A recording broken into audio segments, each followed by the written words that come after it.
Film के पिछले भाग में हमने देखा कॉब और उसकी टीम अपने टारगेट रॉबर्ट के दिमाग में एक आइडिया डालने उसे सपनों की दुनिया में ले आई थी, जहां प्लान के मुताबिक उन्होंने रॉबर्ट को किडनैप भी कर लिया था। पर वे लोग इस बात से बेखबर थे कि रॉबर्ट का सबकॉन्शियस माइंड सपनों के चोरों से लड़ने के लिए ट्रेंड था। रॉबर्ट के सपनों की सिक्योरिटी ने कॉब की टीम पे हमला कर दिया।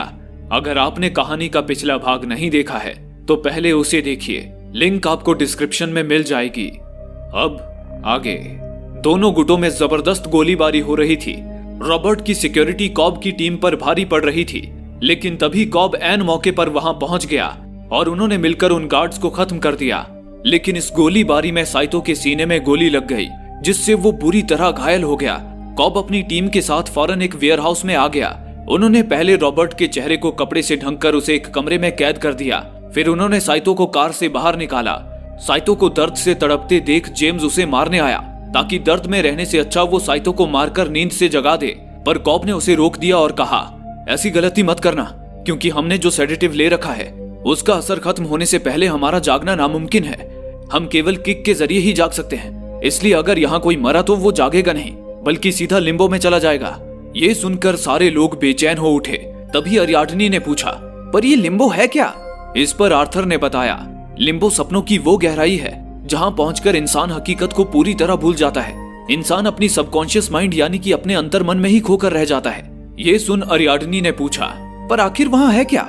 इस पर आर्थर ने कहा, वो एक खाली सपना है जिसे वहां फंसा इंसान अपनी यादों से भरता है। लेकिन अगर वहां कोई पहले रहकर आया हो और अगर हम उस इंसान के साथ उस सपने में चले जाएं, तो हमें वहां उस इंसान की छोड़ी हुई चीजें ही मिलेंगी। और इस वक्त एक आदमी है जो पहले वहां जाकर लौट चुका है, और वो है हमारे प्यारे कॉब। ये सुन अरियाडनी ने फिर पूछा, अगर हम लिम्बो में फंस जाएं तो वहां कितने समय तक फंसे रहेंगे? इस पर जेम्स ने कहा, जब तक यूसुफ की दवाई का असर खत्म नहीं होता तब तक। यूसुफ, तुम्हारी दवाई के मुताबिक हमें वहां कितना समय बिताना होगा? इस पर यूसुफ ने कहा, हो सकता है 100 साल या इन्फिनाइट यानी अनंत काल तक भी। मैं यकीन से नहीं कह सकता, पर यह बात कॉब को पता होगी, क्योंकि वो तो लिम्बो में जाकर आ चुका है। पर कॉब ने इस बारे में कुछ नहीं कहा। वो बोला, देखो अभी बहस करने का वक्त नहीं है, अभी भी कुछ नहीं बिगड़ा है। हम जल्द से जल्द अपना काम पूरा करते हैं और किक के जरिए यहाँ से बाहर निकल जाते हैं। इसी में सबकी भलाई है। और रही बात साइतो की, तो उसे अगले लेवल में ले जाने पर समय और धीमा हो जाएगा, इसलिए वो आगे के लेवल्स में जिंदा रहेगा। इस पर सभी राजी हुए। कॉब और आर्थर उसी वक्त मास्क पहनकर रॉबर्ट के पास आए और उसे धमकाते हुए कहा, अगर अपनी जान की खैरियत चाहता है तो हमें सच बताना। तेरे पिता के ऑफिस में उनकी बुक शेल्फ के पास एक तिजोरी है, हमें उसका कोड चाहिए। इस पर रॉबर्ट ने कहा, तुम किस तिजोरी की बात कर रहे हो? मुझे नहीं पता। दरअसल कॉब जिस तिजोरी की बात कर रहा था वो असल में था ही नहीं। कॉब बस रॉबर्ट के मन में उस तिजोरी के होने की बात डालना चाहता था। कॉब ने रॉबर्ट से फिर कहा, तू कोड जानता है, हमसे चालाकी मत कर। लेकिन रॉबर्ट इस बात पर अड़ा रहा कि उसे कोड नहीं पता। दूसरी ओर जेम्स रॉबर्ट के गॉडफादर ब्राउनिंग का रूप लेने की तैयारी कर रहा था। इसी दौरान यूसुफ को रॉबर्ट के वॉलेट में एक तस्वीर मिली जो उसके बचपन की थी। उसमें रॉबर्ट अपने पिता के साथ एक चक्री वाले खिलौने से खेलता नजर आ रहा था। इतने में ही कॉब वहां आया। उसने वो तस्वीर संभाल कर रख ली। फिर कॉब ने जेम्स से कहा, तैयार हो जाओ, अब तुम्हारी बारी है। ये सुन जेम्स ब्राउनिंग की तरह चीखने लगा, जैसे कि उसे टॉर्चर किया जा रहा हो। उधर आर्थर ने रॉबर्ट से कहा, तेरे अंकल ब्राउनिंग भी हमारे कब्जे में है। अगर तूने हमें कोड नहीं बताया तो हम उसकी जान ले लेंगे। ये सुनकर रॉबर्ट की घबराहट बढ़ने लगी। इतने में ही कॉब ब्राउनिंग बने जेम्स को घसीटता हुआ वहां लेकर आया। वे उसे रॉबर्ट के पास बांधकर बाहर चले गए। जेम्स ने रॉबर्ट को गुमराह करते हुए कहा, बड़े खतरनाक लोग हैं, 2 दिन से मुझे टॉर्चर कर रहे हैं। इनका कोई आदमी तुम्हारे पिता के ऑफिस तक पहुंच गया है और वो तुम्हारे पिता की तिजोरी खोलने की कोशिश कर रहा है। उन्हें लगा था कि मुझे उस तिजोरी का कोड पता होगा, पर मैं उस तिजोरी का कोड नहीं जानता। अगर तुम्हें कोड पता है तो प्लीज इन्हें बता दो, वरना वो वैन देख रहे हो, ये लोग हमें उसमें डालकर दरिया में फेंक देंगे। पर रॉबर्ट ने कहा, देखिए मैं भी कोई कोड नहीं जानता। पिताजी ने मुझे उस तिजोरी के बारे में कभी कुछ नहीं बताया। आखिर ऐसा क्या है उस तिजोरी में? जेम्स ने कहा, उस तिजोरी में तुम्हारे पिता तुम्हारे लिए एक कीमती तोहफा छोड़ गए हैं, और वो तोहफा तुम्हारे पिता की दूसरी वसीयत है, जिसके मुताबिक अगर तुम उस वसीयत पर अमल करते हो तो तुम्हारी कंपनी का बंटवारा हो जाएगा और हमारी सारी कंपनी टूटकर बिखर जाएगी। लेकिन रॉबर्ट ने कहा, आखिर मेरे पिता हमारी कंपनी को तोड़ना क्यों चाहेंगे? इस पर ब्राउनिंग ने कहा, मुझे नहीं पता, पर वो तुमसे बहुत प्यार करते थे। लेकिन रॉबर्ट ने कहा, प्यार और मुझसे? मेरे पिताजी तो मुझे बस नालायक समझते थे। मरने से पहले भी उनकी जुबान से मेरे लिए एक ही शब्द निकला था, और वो था निराशा। इस तरह रॉबर्ट के जज्बात से खेलकर जेम्स बड़ी ही चालाकी से रॉबर्ट के मन में उसकी कंपनी के बंटवारे की बात डालने लगा।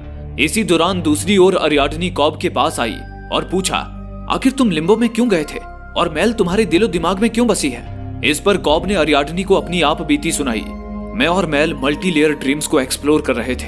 हम देखना चाहते थे कि हम सपनों की कितनी गहराई में जा सकते हैं। उस वक्त हमें ये पता नहीं था कि सपनों की गहराई में जाने पर समय और ज्यादा धीमा हो जाता है, और ना ही ये कि सपने से निकलने के बाद हमें सपने और असली दुनिया के बीच फर्क समझ नहीं आएगा। हम सपनों को एक्सप्लोर करते हुए लिम्बो में आ पहुंचे। ये सुन अरियाडनी ने पूछा, तुम वहां कब तक फंसे रहे? कॉब ने कहा, लगभग 50 सालों तक।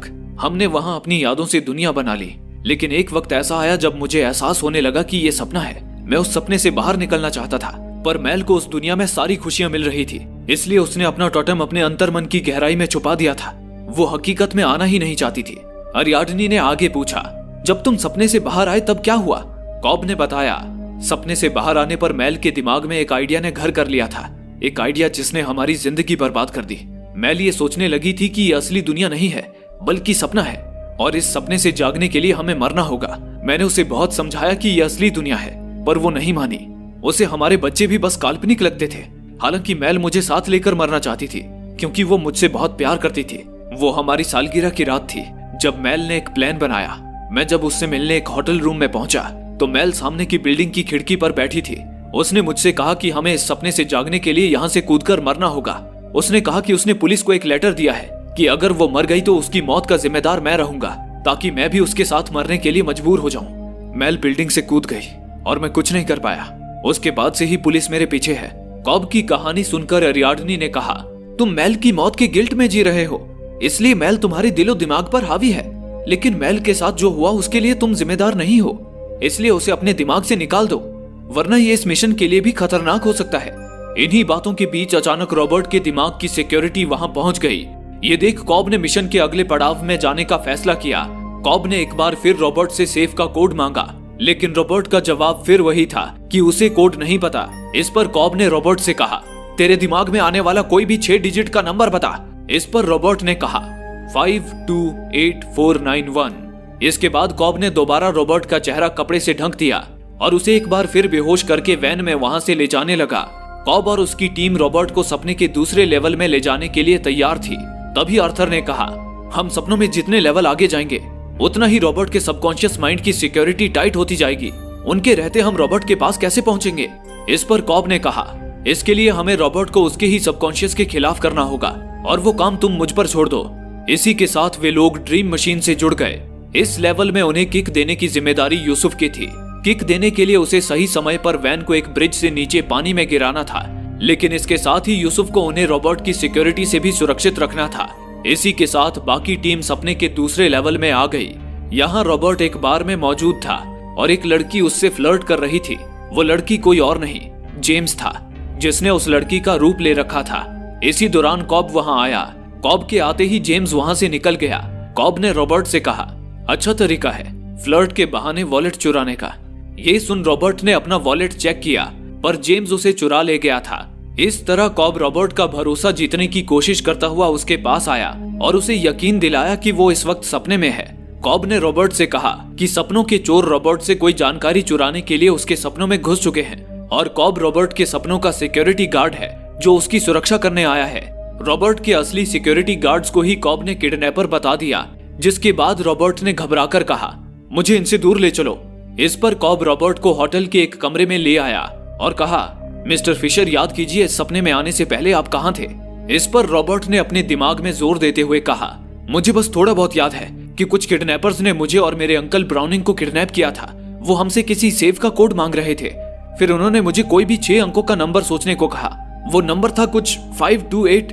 मुझे बस इतना ही याद है। ये सुन कॉब ने कहा, मिस्टर फिशर, अगर किडनैपर्स ने आपसे कोई नंबर पूछा था तो उसका कोई मतलब होगा।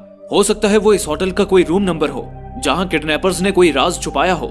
ये कहकर कॉब रॉबर्ट के साथ 528 नंबर का होटल रूम ढूंढने लगा। इसी दौरान आर्थर और अरियाडनी भी उन्हें मिल गए। कॉब ने रॉबर्ट को बताया कि ये उसके ही साथ हैं। इतने में ही उन्हें रूम नंबर 528 मिल गया। कॉब उस कमरे के दरवाजे को तोड़कर अंदर गया। वहीं आर्थर ने उस कमरे से अपनी ड्रीम मशीन निकाल ली जो उन्होंने ही उस रूम में रखी थी। कॉब ने रॉबर्ट से कहा, मिस्टर फिशर, ये ड्रीम मशीन इस बात का सबूत है कि किडनैपर्स आपसे कोई इन्फॉर्मेशन चुराने के लिए आपको सपनों की गहराई में ले जाने वाले थे। इतने में ही ब्राउनिंग उस होटल रूम में आया। ये ब्राउनिंग असल में जेम्स नहीं था, बल्कि रॉबर्ट के ही सबकॉन्शियस माइंड का प्रोजेक्शन था, पर रॉबर्ट उसे असली ब्राउनिंग समझ रहा था। कॉब ने उसे बंदूक के निशाने पे ले लिया और रॉबर्ट से कहा, मिस्टर फिशर, आपने तो कहा था कि किडनैपर्स ने आपके साथ इसे भी किडनैप किया था, फिर ये यहाँ क्या कर रहा है? ये सुन रॉबर्ट ने कहा, नहीं, मुझे तो इन्होंने ही बताया था कि किडनैपर्स ने इन्हें 2 दिनों से पकड़ रखा है और इन्हें बुरी तरह टॉर्चर कर रहे थे। इस पर कॉब ने कहा, लेकिन क्या आपने इन्हें टॉर्चर होते देखा था? इसे सुन रॉबर्ट भी सोच में पड़ गया। इस तरह कॉब ने रॉबर्ट के दिमाग में ब्राउनिंग के लिए शक पैदा कर दिया। रॉबर्ट ने ब्राउनिंग से पूछा, अंकल, क्या आपने मुझे किडनैप करवाया था? क्या आप मेरे पिता की सेफ में मौजूद वो दूसरी वसीयत हासिल करना चाहते थे? लेकिन क्यों? रॉबर्ट को लग रहा था कि वो ब्राउनिंग से बात कर रहा है, लेकिन असल में रॉबर्ट अपने ही अंतर्मन से बात कर रहा था, यानी कि ब्राउनिंग वही बोलने वाला था जो रॉबर्ट उसके बारे में सोचता था। ब्राउनिंग ने कहा, क्योंकि ये कंपनी मेरी जिंदगी है और मैं तुम्हें इसे बर्बाद करने नहीं दे सकता। इस पर रॉबर्ट ने चिढ़कर कहा, लेकिन मैं अपनी ही कंपनी को बर्बाद क्यों करूंगा? जवाब में ब्राउनिंग ने कहा, क्योंकि रॉबर्ट, तुम्हारे पिता तुमसे हमेशा निराश रहते थे। उनका मानना था कि तुमने आज तक अपने दम पर कुछ नहीं किया, इसलिए यह वसीयत लिखकर उन्होंने तुम्हें चैलेंज दिया था कि तुम कंपनी का बंटवारा कर दो और अपने दम पर कुछ करके दिखाओ। मुझे डर था कि तुम उनके चैलेंज को एक्सेप्ट करके कंपनी का बंटवारा कर दोगे, इसलिए मुझे तुमसे उस सेफ का कोड चाहिए था ताकि मैं उस दूसरे वसीयत को डिस्ट्रॉय कर दूं। कॉब की इस चाल से रॉबर्ट ने खुद ही अपने दिमाग में कंपनी के बंटवारे का आइडिया डाल दिया था। अब कॉब को बस रॉबर्ट को ये यकीन दिलाना था कि रॉबर्ट के पिता भी यही चाहते थे कि रॉबर्ट कंपनी का बंटवारा करके अपने दम पर कुछ करे।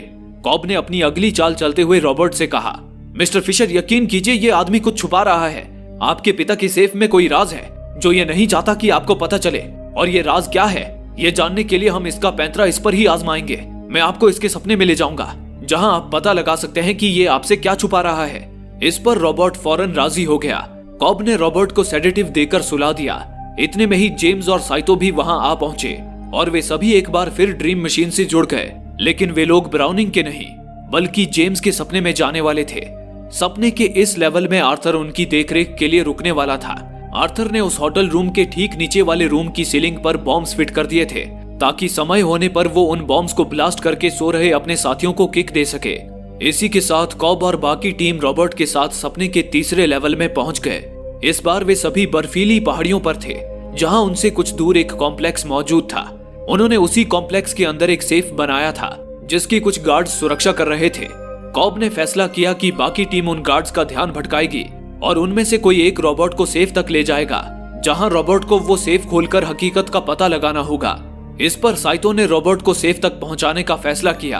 हालांकि उस वक्त साइतो की हालत बिगड़नी शुरू हो गई थी क्योंकि सपने के पहले लेवल में साइतो धीरे धीरे मौत के करीब बढ़ रहा था। इतने में ही जेम्स ने फ्लेयर गन से गार्ड्स का ध्यान अपनी ओर आकर्षित किया जिससे सारे गार्ड्स उसकी ओर आने लगे। इसी के साथ साइतो रॉबर्ट को लेकर कॉम्प्लेक्स की ओर बढ़ गया। इसी दौरान उधर सपने के पहले लेवल में यूसुफ रॉबर्ट की सिक्योरिटी से जूझता हुआ किसी तरह ब्रिज पर पहुंच गया, पर गार्ड्स ने अब भी यूसुफ का पीछा नहीं छोड़ा था। ये देख यूसुफ ने वक्त से पहले ही आर्थर के कानों में म्यूजिक बजाकर उसे संकेत दिया कि म्यूजिक के खत्म होते ही वो वैन को ब्रिज से नीचे गिराकर उन्हें किक देने वाला है। आर्थर और यूसुफ को अपनी टीम को एक साथ किक देना था, तभी वे सपने के तीनों लेवल से एक साथ बाहर आते। लेकिन उधर आर्थर रॉबर्ट की सिक्योरिटी को चकमा देने में लगा था ताकि वो उन्हें अपनी टीम से दूर रख सके। वो अभी किक के लिए तैयार नहीं था। वहीं सपने के तीसरे लेवल में रॉबर्ट को भी सेफ तक पहुंचने में अभी समय था, लेकिन खतरे को देखते हुए यूसुफ ने वक्त से पहले ही वैन ब्रिज के बैरिकेड से टकराते हुए सीधा नीचे कूदा दी। वैन जैसे ही बैरिकेड से टकराई वैसे ही सपने के तीसरे लेवल में बर्फ का एवलांच आया जिससे कॉब को पता चल गया कि यूसुफ ने वैन ब्रिज से नीचे कूदा दी है। हालांकि सपने के दूसरे और तीसरे लेवल में समय और धीमा था, इसलिए उन्हें अपना मिशन पूरा करने के लिए कुछ वक्त मिल गया था। कॉब ने अपनी टीम से कहा, यूसुफ की वैन कुछ ही सेकंड्स में पानी से टकराएगी, तब हमें किक मिलेगी। हमारे पास अब कुछ ही मिनट हैं, इसलिए जल्दी करो। इसी दौरान सपने के दूसरे लेवल में आर्थर सिक्योरिटी से पीछा छुड़ाकर अपनी टीम के कमरे में पहुंचा, पर क्योंकि सपने के पहले लेवल में वैन पानी में गिर रही थी, इसलिए इस लेवल में भी सब कुछ हवा में तैरने लगा। अब क्योंकि आर्थर की टीम जमीन पर नहीं थी, इसलिए वो उस फ्लोर के नीचे लगे बॉम्ब से उन्हें किक नहीं दे सकता था। तब आर्थर ने दिमाग लगाया और किक देने सभी को रस्सियों से बांधकर उन्हें लिफ्ट की ओर ले जाने लगा। उधर सपने के तीसरे लेवल में आखिरकार साइतो रॉबर्ट को सेफ तक ले आया, लेकिन इस दौरान साइतो की हालत बहुत ज्यादा खराब हो गई। उधर कॉब एक दूसरी बिल्डिंग में बंदूक लिए तैयार था ताकि वो रॉबर्ट को कवर दे सके। रॉबर्ट सेफ की ओर बढ़ ही रहा था कि तभी अचानक कॉब का सबकॉन्शियस एक बार फिर मेल को उसके मिशन के बीच ले आया। मेल कॉब के निशाने पर थी, लेकिन फिर भी उसने गोली नहीं चलाई क्योंकि उसे अब भी कहीं ना कहीं लगता था कि मेल असलियत में है। तभी मेल ने रॉबर्ट को गोली मार दी, जिससे कॉब के पूरे मिशन पर पानी फिर गया। इसी के साथ जेम्स, कॉब और अरियाडनी रॉबर्ट के पास पहुंच गए। उन्होंने देखा कि मेल खुद भी वहां मरी पड़ी थी। जेम्स रॉबर्ट को जगाने के लिए उसे डिफाइब्रिलेटर से झटका देने लगा, लेकिन कॉब ने उससे कहा, अब इससे कोई फायदा नहीं है, हम फेल हो चुके हैं। मेल रॉबर्ट को लिम्बो में ले गई है क्योंकि वो चाहती है कि मैं भी उसके पीछे लिम्बो में आऊं और उसके साथ वहां रहूं। लेकिन तभी अरियाडनी बोली, अगर मेल रॉबर्ट को ले गई है तो कॉब तुम्हें पता होगा कि मेल ने उसे कहां रखा है। हम भी लिम्बो में जाएंगे और रॉबर्ट को ढूंढेंगे। फिर जब आर्थर किक का संकेत देने से पहले जेम्स के कानों में म्यूजिक बजाएगा, उसी समय जेम्स रॉबर्ट को डिफाइब्रिलेटर से झटका देगा। जेम्स का संकेत पाकर हम लिम्बो में रॉबर्ट को किक देंगे, जिससे वो इस लेवल में जागेगा। फिर जब वो सेफ खोलकर मिशन पूरा कर लेगा तो आर्थर का म्यूजिक खत्म होते ही जेम्स इस पूरी जगह को बॉम्ब से उड़ा देगा, जिससे हम भी लिम्बो से वापस लौट आएंगे और हम सब एक साथ सपने के पहले लेवल में जाग जाएंगे। अरियाडनी का ये आइडिया कॉब को कारगर लगा। इसी के साथ कॉब और अरियाडनी ड्रीम मशीन की मदद से लिम्बो में पहुंच गए। वे दोनों समंदर के किनारे जाके, जहां उनके सामने एक पूरा शहर था जिसका कुछ हिस्सा तबाह हो चुका था। ये वो शहर था जो कॉब और मेल ने वहां रहने के दौरान अपनी यादों से बनाया था। वहां कॉब और मेल के बचपन का घर और ऐसे ही उनकी यादों में बसी कई सारी जगहें थी। कॉब अरियाडनी के साथ एक बड़े से अपार्टमेंट में पहुंचा। ये कॉब और मेल के सपनों का घर था। वहीं मेल कॉब के ही इंतजार में बैठी थी। मेल कॉब से चाहती थी वो हमेशा यहीं उसके पास रहे, लेकिन अब कॉब को भी एहसास होने लगा था कि मेल असली नहीं है। उसने मेल से कहा, तुम हकीकत नहीं हो मेल, बल्कि मेरा गिल्ट हो, जिसने अब तक तुम्हें मेरी यादों में जिंदा रखा है। एक राज है जिसे मैंने अपने अंदर दबा रखा है और ये राज ही मुझे अपने गिल्ट से बाहर नहीं आने दे रहा है। ये सुन अरियाडनी ने पूछा, कैसा राज? इस पर कॉब बोला, किसी के दिमाग में आइडिया डालना मुमकिन है। मुझे ये बात कैसे पता चली? क्या तुम जानना चाहती हो? क्योंकि मैंने सबसे पहले अपनी पत्नी मेल के दिमाग में एक आइडिया डाला था, जिस कारण असली दुनिया में जाकर भी मेल ये सोचने पर मजबूर थी कि ये दुनिया असली नहीं है। दरअसल बात तब की है जब मेल लिम्बो से बाहर नहीं आना चाहती थी और उसने हकीकत को भूलने के लिए अपना टोटेम अपने मन की गहराई में लॉक कर दिया था। तब मैं मेल के मन की गहराई में गया और मैंने उस टोटेम को घुमाकर वहीं छोड़ दिया। वो टोटेम निरंतर घूमता रहा। इस तरीके से मैंने मेल के मन में ये आइडिया डाला कि ये दुनिया असली नहीं है। असली दुनिया में आने के लिए उसे मरना होगा। फिर हमने ट्रेन के नीचे अपनी जान दे दी और असली दुनिया में जाग गए। लेकिन मुझे नहीं पता था कि मैंने मेल के अंतर मन में उस आइडिया का जो बीज बोया था वो जागने के बाद भी उसके मन में पनपता रहेगा। इसलिए मेल जागने के बाद भी यही सोचती रही कि ये दुनिया असली नहीं है और असली दुनिया में लौटने के लिए उसे मरना होगा, और इसी वजह से मेल ने अपनी जान दे दी। कॉब मेल से माफी मांगने लगा कि उसने मेल को बचाने के लिए ये सब किया था, लेकिन मेल ने कॉब से कहा, अगर तुम्हें इस बात का पछतावा है तो यहाँ मेरे साथ रहो। इसी दौरान सपने के तीसरे लेवल में घायल साइतो ने दम तोड़ दिया, यानी कि अब साइतो भी लिम्बो में जा चुका था। उधर सपने के दूसरे लेवल में आर्थर ने भी किक की तैयारी कर ली थी। वो सभी को लिफ्ट के अंदर ले आया था और वो उस लिफ्ट में बॉम्ब ब्लास्ट करके एक झटके से लिफ्ट को नीचे गिराने वाला था। लेकिन किक से पहले आर्थर ने जेम्स के कानों में गाना बजाकर उसे संकेत दिया कि वो किक देने वाला है। उस गाने की आवाज को सुन तीसरे लेवल में जेम्स रॉबर्ट के पास आया और उसे डिफाइब्रिलेटर से शॉक देने लगा। उस शॉक से लिम्बो में भी बादल गरजने लगे, जिससे अरियाडनी को भी किक का संकेत मिल गया। यह देख अरियाडनी ने कॉब से कहा कि वहां से निकलने का समय हो चुका है, लेकिन कॉब जानता था कि मेल उसे आसानी से जाने नहीं देगी। इसलिए कॉब ने मेल से कहा, मेल मैं यहाँ रुकने के लिए तैयार हूँ, पर रॉबर्ट को यहाँ से जाने दो। इस पर मेल खुशी से राजी हो गई और कहा, रॉबर्ट वहाँ पोर्च में है। कॉब ने अरियाडनी से कहा कि वो रॉबर्ट को लेकर निकल जाए, लेकिन अरियाडनी ने कहा, कॉब तुम यहाँ इसके साथ नहीं रुक सकते, ये असली नहीं है। इस पर कॉब ने कहा, मैं इसके लिए नहीं रुक रहा। अब तक साइतो भी मरकर लिम्बो में आ गया होगा, उसे ढूंढे बगैर मैं यहाँ से नहीं जाऊंगा। ये सुनते ही मेल ने कॉब पर चाकू से वार कर दिया, पर तभी अरियाडनी ने मेल को शूट कर दिया। उसके बाद मेल ने रॉबर्ट को बिल्डिंग से नीचे फेंक दिया और उसी वक्त जेम्स ने भी रॉबर्ट को डिफाइब्रिलेटर से झटका दिया। इसने रॉबर्ट के लिए किक का काम किया और रॉबर्ट सपने के तीसरे लेवल में जाग गया। इसी के साथ उधर सपने के पहले लेवल में वैन बस पानी को छूने वाली थी। वहीं दूसरे लेवल में गाना खत्म होते ही आर्थर ने भी लिफ्ट में बॉम्ब ब्लास्ट कर दिया, जिससे लिफ्ट तेजी से नीचे गिरने लगी। लिफ्ट के जमीन को छूते ही उन्हें किक मिलने वाली थी, जिसका मतलब था कि सपने के तीसरे लेवल में रॉबर्ट के पास सेफ खोलने के लिए बस कुछ ही मिनट थे। इसी के साथ रॉबर्ट ने सेफ खोला। उस सेफ के अंदर उसके पिता बेड पर अपनी आखिरी सांसें गिन रहे थे। हालांकि वो सब जेम्स का इमेजिनेशन था। रॉबर्ट ने अपने पिता से कहा, मुझे पता है आप मुझसे इसलिए निराश थे क्योंकि मैं आपके जैसा नहीं बन सका। लेकिन रॉबर्ट के पिता ने उससे कहा, मैं तुमसे निराश था क्योंकि तुम मेरी तरह बनने की कोशिश कर रहे थे। ये कहकर उन्होंने सेफ की तरफ इशारा किया। रॉबर्ट ने सेफ में कोड डालकर उस सेफ को खोला। ये कोड वही नंबर था जो सपने की शुरुआत में रॉबर्ट के जहन से निकला था। उस सेफ के अंदर रॉबर्ट को उसके पिता की दूसरी वसीयत मिली और साथ ही जेम्स ने सेफ में वो खिलौने वाला फैन भी रख दिया था जिसे उसने रॉबर्ट से मिली तस्वीर में देखा था। उस फैन को देख रॉबर्ट बहुत ज्यादा इमोशनल हो गया। उसे एहसास होने लगा कि उसके पिता उससे बहुत प्यार करते थे, इसलिए उन्होंने उसकी बचपन की यादें संजो कर रखी थी। इसी के साथ किक का वक्त हो गया और जेम्स ने उस बिल्डिंग को बॉम्ब से उड़ा दिया। इसी के साथ एक ही समय पर वैन पानी से टकराई, लिफ्ट जमीन से टकराई और उसी वक्त अरियाडनी ने भी बिल्डिंग से छलांग लगा दी, जिससे वो सभी सपने के पहले लेवल में जाग उठे। जागते ही रॉबर्ट जेम्स को पानी से बाहर निकाल आया। उसके लिए जेम्स अब भी ब्राउनिंग था। रॉबर्ट ने उनसे कहा, अंकल मैं समझ गया हूँ कि मेरे पिता क्या चाहते थे। वो चाहते थे कि मैं कंपनी का बंटवारा करके अपने दम पर कुछ कर दिखाऊं, इसलिए अब मैं वही करूंगा। इसका मतलब था कि कॉब अपने मिशन में कामयाब हो चुका था। इसी के साथ अरियाडनी, आर्थर और यूसुफ भी पानी से बाहर निकलकर एक दूसरी जगह पर आ गए। लेकिन कॉब अब भी नहीं जागा था क्योंकि वो लिम्बो में साइतो को ढूंढ रहा था। कॉब समंदर में बहकर एक किनारे पर आ पहुंचा जहां उसे बीच पर खेलते उसके बच्चे नजर आ रहे थे। यह कहानी की शुरुआत में दिखाया गया वही दृश्य था जिसमें वो जापानीज गार्ड्स कॉब को उठाकर अपने बूढ़े बॉस के पास ले आए थे। वो बूढ़ा आदमी और कोई नहीं, साइतो ही था। दरअसल लिम्बो में आकर साइतो के लिए समय इतना धीमा हो गया था कि उसने वहां कई साल बिता लिए थे और वो बूढ़ा हो चुका था। हालांकि यहाँ कॉब ने भी कई साल साइतो को ढूंढते हुए गुजार दिए थे, जिससे वो अपना मकसद ही भूल चुका था। लेकिन साइतो ने जब वो टोटेम घुमाया तो कॉब को याद आया कि वो यहाँ साइतो को वापस ले जाने आया है। कॉब ने साइतो को याद दिलाया कि ये हकीकत की दुनिया नहीं बल्कि सपना है, जिसके बाद साइतो को भी हकीकत का एहसास हो गया और उसने बंदूक से कॉब को और खुद को शूट कर दिया, जिससे कॉब सीधा फ्लाइट में जाग उठा। इस दौरान रॉबर्ट और कॉब की बाकी टीम भी सपने से जाग उठी थी। उनके चेहरे पर मिशन के कामयाब होने की खुशी थी। इसी के साथ साइतो भी जाग उठा।